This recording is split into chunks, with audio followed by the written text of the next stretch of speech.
आज Doubtnut app download करें। Doubtnut पर अपने सभी गणित, रसायन विज्ञान, भौतिक विज्ञान और जीव विज्ञान के डाउट्स का करो सफाया। बस प्रश्न की फोटो खींचो, एक ही प्रश्न को क्रॉप करो और तुरंत वीडियो सोल्यूशन पाओ। अभी डाउनलोड करें। नमस्कार दोस्तों, दिया गया प्रश्न है यदि 1.5 अपवर्तनांक वाले कांच के प्रिज्म का कोण 60 अंश है तो प्रिज्म के अल्पतम विचलन कोण का मान क्या होगा। जहां पर दिया गया है sin 49 बराबर से 0.75 के बराबर। तो प्रश्न अनुसार दोस्तों यह एक हमारा कोई प्रिज्म है, नाम दे देते इसे ए बी सी। प्रिज्म का कोण हमें कितना दिया गया है 60 अंश, अर्थात ए का मान कितना दिया गया है 60 अंश दिया गया है। और इसका अपवर्तनांक अर्थात म्यू का मान कितना दिया गया है 1.5 दिया गया है। अब मान लेते हैं कोई पी क्यू जो किरण है वह कैसी होती है, यहाँ पर एंटर होती है फलक ए बी पर आपतित हुई, ठीक है। और फिर क्या होगा कि यह अभिलंब से कैसी हो जाएगी, चूंकि यह विरल माध्यम से सघन माध्यम में जा रही है तो विरल माध्यम से सघन माध्यम में जाने पर क्या होता है, वह अभिलंब की ओर थोड़ी झुक जाएगी, जिसके कारण उसका मार्ग जो जाएगा वह पी क्यू से लेकर के पी क्यू, इसको नाम दे देते हैं हम लोग आर, ठीक है। पी क्यू आर ना होते हुए क्या हो जाएगा पी क्यू, इसको नाम दे देते हैं एस, ठीक है। अब जब यहाँ पर आएगी तब क्या हो जाएगा, यह अभिलंब से कैसे हो जाएगी, क्योंकि यह सघन माध्यम है कांच का, ठीक है। यह सघन माध्यम है, यह वायु था, विरल माध्यम था। तो जब बाहर निकलेगी तो कैसे निकलेगी दोस्तों, यह अभिलंब से दूर हट जाएगी। तो हमसे कहा गया है विचलन अल्पतम विचलन कोण का मान, अर्थात जो प्रारंभिक किरण के कारण क्या हुआ, जो विचलन उत्पन्न हुआ है, मतलब पी क्यू आर में जाना था इसे, परंतु जहाँ कौन सी दिशा में रही है पी क्यू एस टी दिशा में जा रही है।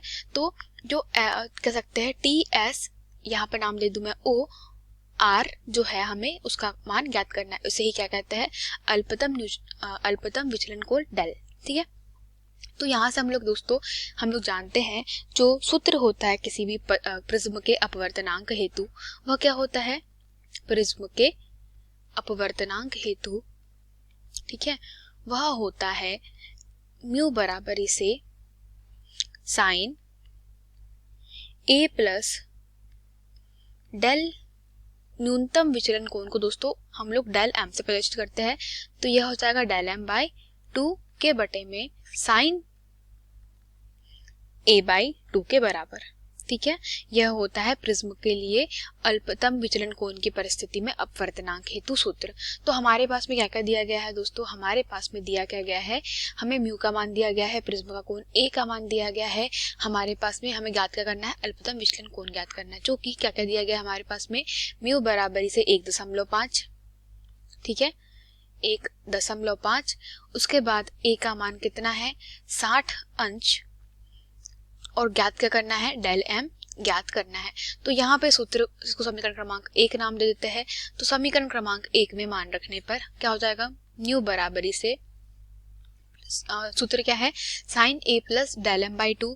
तो यहाँ से हम लोग लिख सकते हैं साइन ए का मान कितना है दोस्तों 60 अंश प्लस डेल एम के बटे में 2, ठीक है। और यहाँ से साइन ए बाई 2 अर्थात के बटे में साइन ए बाई 2 मतलब 60 के बटे में 2, ठीक है। और म्यू का मान कितना दिया गया है 1.5। तो 1.5 बराबर से साइन 60 प्लस डेल एम के बटे में 2, ठीक है, के बटे में यहाँ पे क्या हो जाएगा साइन 60 बटे 2 अर्थात साइन 30 डिग्री, ठीक है।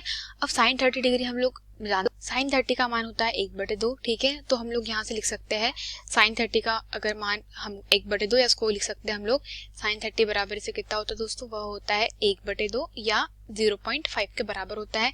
तो इसको उस साइड पक्षांतर कर दे तो ये क्या हो जाएगा 1.5 गुना 0.5 के बराबर से क्या चल रहा है साइन 60 प्लस डेल एम के बटे में 2, ठीक है।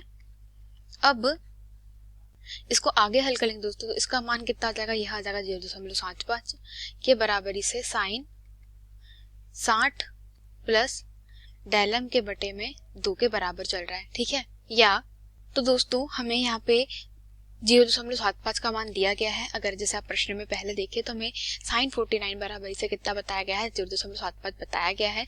तो इसके अनुसार अगर हम यहाँ पे क्या लिख सकते हैं 0.5 को, चूंकि प्रश्न का दिया गया है साइन 49 बराबर से कितना दिया गया है 0.75 के बराबर दिया गया है, ठीक है। तो हम लोग क्या कर सकते हैं यहाँ पे 75 में की जगह पे साइन 49 रख सकते हैं। तो यहाँ पे जब हम लोग साइन कितना रखे 49 रखेंगे और यहाँ पे क्या है हमारे पास में चल रहा है साइन 60 धन 200 चल रहा है, डेल एम के बटे में 2 चल रहा है। अब यहाँ पे हम लोग दोनों ही पदों को कंपैरिजन कर रहे हैं, अर्थात दोनों पदों की तुलना करने पर क्या प्राप्त होगा दोस्तों, साइन वाली साइन टर्म हम लोग कह सकते हैं 49 किसके बराबर हो जाएगा, इसके बराबर हो जाएगा। तो यहाँ से लिख सकते हैं 49 बराबर इसे 60 धन डेल एम के बटे में 2, या हम लोग लिख सकते हैं इसको 49 का मल्टीप्लाई किससे कर रहे हैं, 2 से कर रहे हैं, 60 प्लस डेल एम, ठीक है। या इसको हम लोग लिख सकते हैं दोस्तों, अगर 49 को हम लोग 2 में गुना करेंगे, अगर हम 50 का 2 में गुना करेंगे तो कितना हो जाएगा, वह हो जाएगा 98, ठीक है, बराबर से कितना 60 धन डेल एम। तो 98 में से कितना 60 जाएगा, अब यहाँ पे हम लोग लिख सकते हैं 98 ऋण 60 बराबर से कितना हो जाएगा, डेल एम हो जाएगा। और यहाँ से हमें न्यूनतम विचलन अर्थात डेल एम का मान कितना मिल जाएगा दोस्तों, वह मिले 38 अर्थात 38। हमें किसका मान मिल गया है, न्यूनतम विचलन कोण का मान मिल गया। अर्थात यहाँ से जो डेल एम था दोस्तों, ये जो कोण है कौन सा कोण है, ROST जो कोण है डेल एम, वह कितना प्राप्त हुआ है हमें, वह प्राप्त हुआ है कितना 38 डिग्री, ठीक है। तो जो प्रिज्म के लिए अल्पतम विचलन कोण का मान होगा दोस्तों, वह कितना होगा, डेल एम बराबर इसे 38 डिग्री के बराबर होगा, ठीक है। तो यही हमारे प्रश्न का उत्तर था दोस्तों, धन्यवाद। कक्षा 6 से 12वीं से लेकर नीट, IIT, JEE वो एडवांस के लेवल तक 1 करोड़ से ज्यादा छात्रों का भरोसा। आज ही डाउनलोड करें डाउटनेट ऐप या व्हाट्सएप करें अपने सारे डाउट्स 8400 400 400 पर।